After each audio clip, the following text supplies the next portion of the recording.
Welcome to Nasdaq Trade Talks. I'm your host, Jill Malandrino, global markets reporter at Nasdaq. Joining me at the market site in Times Square, New York City, we have Granville Martin. He's the Senior Vice President and General Counsel of the Society for Corporate Governance. We also have Heidi DuBois. She's the ESG Director, also at the Society for Corporate Governance. And we're going to take a look at why investors are increasingly interested in ESG investing. Granville, Heidi, it's great to have you both with us at MarketSite. And Heidi, I'm going to kick it off with you. We hear this catchphrase, ESG investing. What exactly is it? Sure. Maybe we can start with the simplest overview. ESG stands for environmental, social, and governance, and those are really the three pillars that people are focusing on today. Over time, I think what we've seen is an expansion of the world of ESG investing from what you would call value-based investing, or values-based investing, I should say, to value-based investing. So, the market is really honing in on five different types, five different strategies for ESG investing. Number one, SRI, which is, socially responsible investing that really involved elimination or screening out of various stocks that an investor's values would prohibit him or her from investing in. Number two, we would call really best-in-class investing, which involves choosing companies for the portfolio that have the highest scores on various data provider assessments. Number three would be thematic investing, where an investor selects a particular sustainable theme like renewable energy to invest in. The fourth example is impact investing, where an investor is seeking to both from the get-go have a social or environmental positive impact along with achieving financial returns. And then the last segment that I think we'll talk a lot more about today, and where we think the greatest expansion is going to come, is with what we call ESG integration. And what that involves is the incorporation of significant ESG factors alongside a traditional financial analysis. And I think that's where we'll see the growth. All right, Granville, that's my next question to you. Why do you think investors are increasingly more interested in companies that practice ESG and other social practices? So let's break that down a little bit. What companies are doing more and more of is systematically trying to manage their environmental and social risks. And that matches up nicely with what many investors are increasingly doing, which is to focus on and understand the environmental and social risks that companies have, how they might affect their business, both in the near term and in the long term. Probably the best known example of investors becoming more assertive in asking companies for clarification on their strategy and what their long-term plans are is climate change.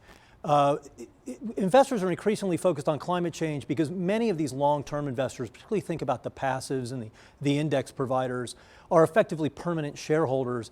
They're looking way out into the future, and they are identifying systemic risks to some of the companies that they hold, and they're seeking to engage those companies to understand what their, in this case, what their strategies are for addressing and dealing with the impacts of climate change. So that's one example of systemic risks that investors are focusing on. Another is trying to attract assets under management.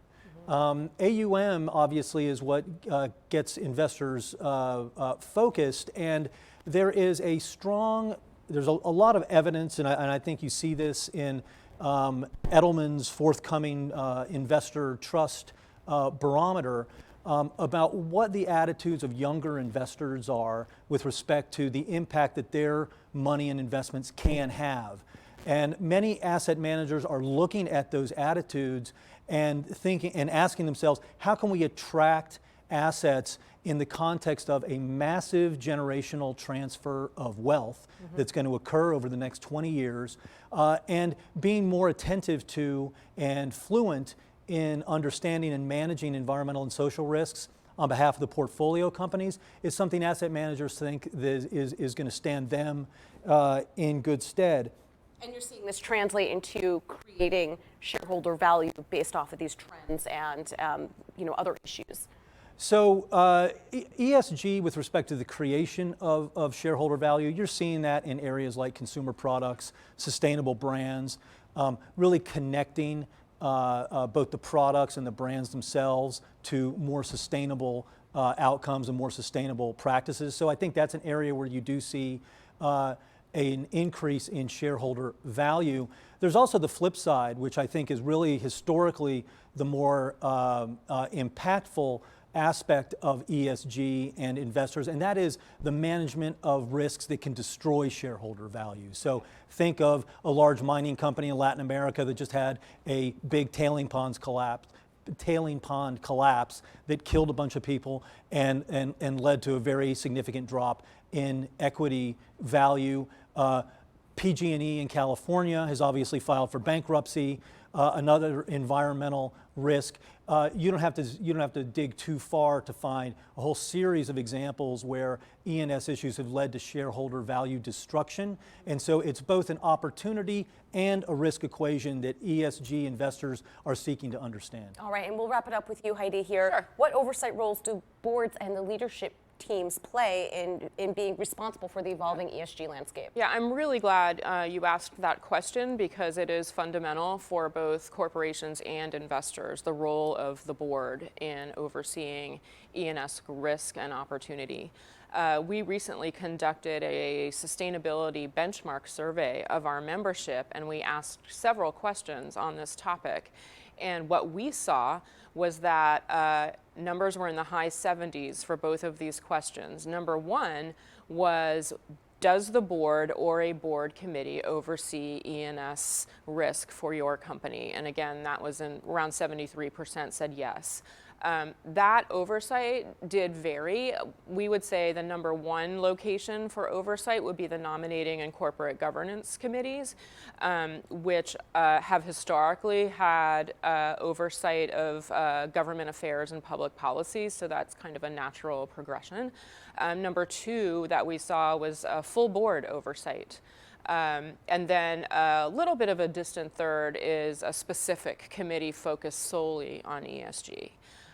In terms of the frequency with which boards are overseeing E&S risks, our membership indicated in the high 70s, 78%, that their board had addressed or evaluated an E&S risk over the past 12 months. So we definitely see this as a significant development in board roles and responsibilities. That's certainly encouraging. Heidi, Granville, thanks so much for joining us at Marketsite.